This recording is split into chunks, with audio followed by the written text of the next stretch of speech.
Casio just released an awesome new carbon case watch with an automatic movement. On top of that, we have new releases from Panerai, from MING, from Baltic, and many others. My name is Oleg, that right there is Mr. Bond, and this is a weekly YouTube show where we talk about the latest watch releases. Now, let's talk about the new Panerai Luminor Luna Rosa, reference PAM 01653 and PAM 01654. Panerai is the official sponsor of Luna Rossa sailing team, and this year for America's Cup, we once again got a couple of special edition watches. First one is this time and only Luminor that comes in the special case with a special strap. In terms of the dimensions, this watch is about 44 millimeters in diameter, so it's a standard Luminor type size. It comes with 100 meters of water resistance, and the case is made out of stainless steel. I wonder why it has only 100 meters of water resistance. Don't get me wrong, 100 meters is plenty for most watches, but this is a Panerai for a sailing team.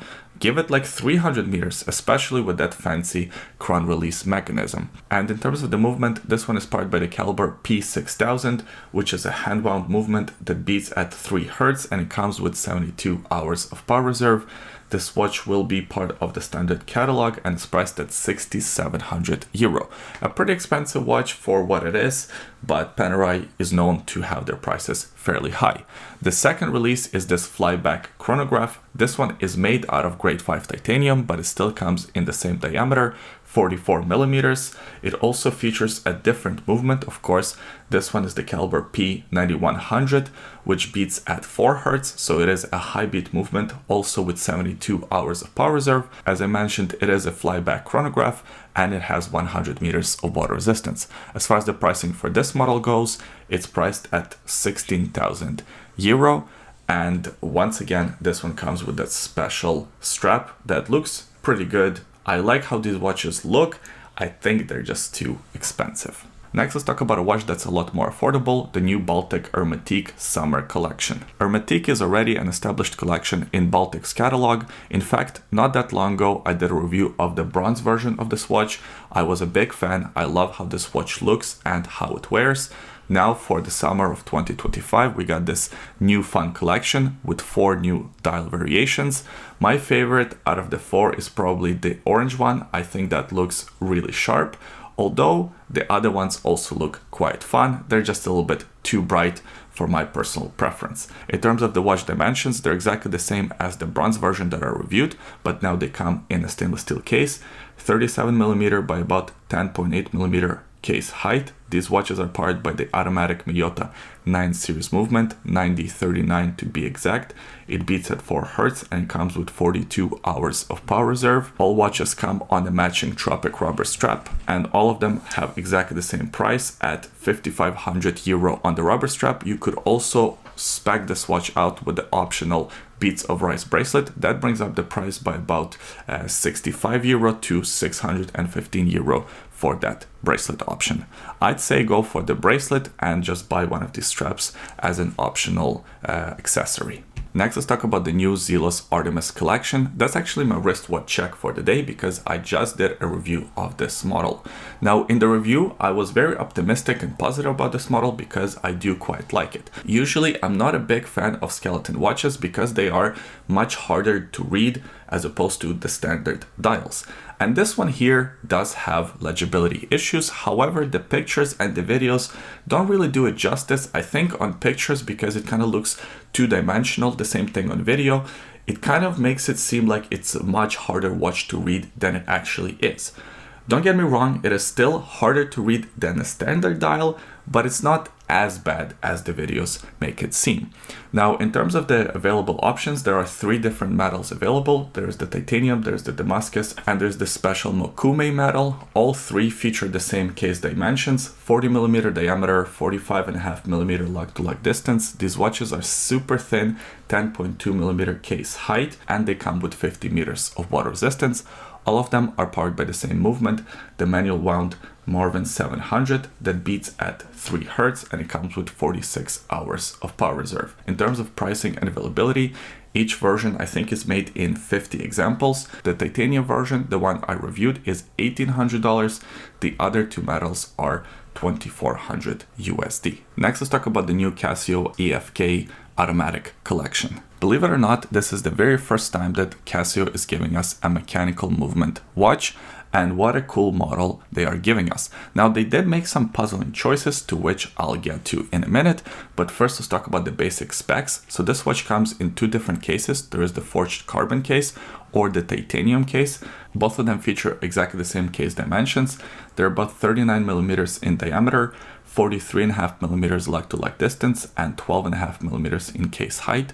All of them come with 100 meters of water resistance, and all of them feature the same movement, the Seiko NH35.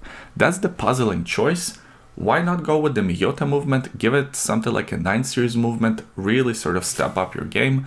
I'm not sure why they chose the Seiko NH35. Not that there is anything wrong with this movement, but it is kind of the introductory level. For the very first Casio automatic watch, I was just hoping for something a little bit more special. In terms of the movement specs, it beats at 3 Hz and it comes with about 40 hours of power reserve, and unfortunately these movements don't have the best reputation in terms of the movement accuracy. Now, there are a few different versions of this watch available. There is the titanium version with the forged carbon dial. There's also the forged carbon case and dial version, as well as a few other colorful dials in titanium cases. And of course, there's a price difference between them. The forged carbon case and dial version is priced at $515 US, in my opinion, very reasonable. The one with the carbon dial but in a titanium case costs $380 USD, and all the other versions in titanium cases are around $340 USD, and these watches should be becoming available July, August of 2025. Next, let's talk about the new Löbner Sledge automatic collection. Löbner is a German watch company. It's a company with a very rich history, although here in North America, these watches are not very popular. In fact, I've never seen one in the store. Now, there's this new collection with a time-only complication and integrated bracelet design. Seems like this integrated bracelet design is making its way into so many different watch designs. Now, what makes this watch special are two things. Number one, this clever mechanism to hide the crown. As you can see, there's this sort of slider that kind of slides in and protects the crown against shocks and impact, which is a pretty cool idea. Number two, this watch features this inner rotating bezel, but the way you activate this inner rotating bezel is not with the second crown. You actually use the coin edge on the outer portion of the bezel. So as you rotate the outer portion of the bezel, the inner portion also rotates, which is kind of a clever design. In terms of the case and the dimensions, these watches come in stainless steel cases, 40.5 millimeter diameter, 42 millimeter lug-to-lug distance, and they are super slim at 9.8 millimeters in case height. These watches are powered by the caliber Löbner 6717, which is essentially a Le Jour Pareil G101 that beats at 4 Hz, and it comes with roughly 70 hours of power reserve. Now, the thing that I don't get about this watch is the pricing. So on the integrated rubber strap, this watch costs 8,600 euro, and on the stainless steel bracelets, it's 9,600 euro. I don't know why these watches are so expensive. To be honest with you, I never held one in my hand. I've never even seen one in person. Maybe they're finished to a really high standard, but still, for the Le Jour Pareil base movement, almost $10,000 seems to be very, very expensive. Next, let's talk about the new Straum Jan Mayen Titanium Collection. Straum is a micro brand that I personally am a big fan of. I recently saw them at the Vancouver Timepieces show, and I'm super impressed with their dial execution as well as the execution of their cases. Now, this new collection is essentially very similar to the previous collections. However, now it comes in a titanium case, and it has this new clever release system, so you can easily swap between the integrated rubber strap or the bracelet. In terms of the dimensions, they are very reasonable: 39 millimeter diameter, 46 millimeter lug-to-lug distance, and these watches are fairly thin at around 11.3 millimeter case height. They feature a domed sapphire crystal, and they're powered by the Le Jour Pareil G101 automatic movement that beats at 4 Hz, and it comes with roughly 70 hours of power reserve. There are a few different dial variations available, including this Lava Red Fratello Special Edition, or Limited Edition, I should say. Now, the way this limited edition works, it will be available for pre-order between June 26th and July 3rd for about a week. and everyone who orders during this pre-sale window will be able to receive one of these watches. After that, they're not going to make these watches anymore. And I really like this sort of lava red dial edition, although the blue one is probably my favorite, but that's just sort of classic standard one that is not a limited edition. It's part of the standard catalog. Now, these watches are not exactly cheap. They're priced at around 1930 USD. Next, let's talk about the new Furlan Marri, Sabbia Rossa, and Ardesia Blue chronographs. Furlan Marri is a very interesting microbrand. They've been in business for only 5 years, but they already established quite a good reputation among watch collectors. Now, these new chronograph models come with mecha quartz movements, which make them a lot more affordable than a lot of other watches. They both come in the same cases, made out of stainless steel, 38mm diameter by about 12mm case height. One of the cases is PVD coated to make it look like rose gold, and that's actually my favorite edition out of the two. I really like how this watch looks. In general, Furlan Marri has a very strong design language. Both models come with about 50 meters of water resistance. As I mentioned, they're both powered by the Seiko VK74 mecha quartz movement, and they're both priced at around 585 Swiss francs, a very reasonable price for this type of watch, for this type of package, and for these finishes. From what I understand, they're finished to a very, very high standard. And lastly, let's talk about the new MING 2001 Series 5 chronograph. MING is another new-ish watch brand that already established a very strong design language, and this new chronograph is a variation of already existing previous model. Now it's available in a grade 5 titanium case. It's about 41.5 millimeters in diameter and 14.2 millimeter in case height. It's powered by the caliber 6351M, which is a manual wound movement that beats at 4 Hz, and it comes with about 55 hours of power reserve.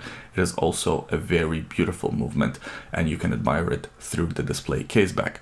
The thing that makes this watch special is this dial design. I think that looks incredible. I know it's going to be too busy for a lot of people, but I, for whatever reason, really like it, especially when you look at the way this watch is loomed.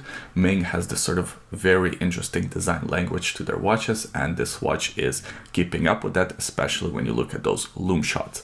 Big fan of how this watch looks. What I'm not a big fan of is the pricing of it. So this will be a limited edition to only 25 pieces, and these watches are very expensive at 37,500 Swiss francs. I don't know where they're coming up with these prices. Maybe it's worth it, maybe it's not. It's up for the consumers to decide, but at almost 40,000 Swiss francs, yeah, it's quite a bit of money.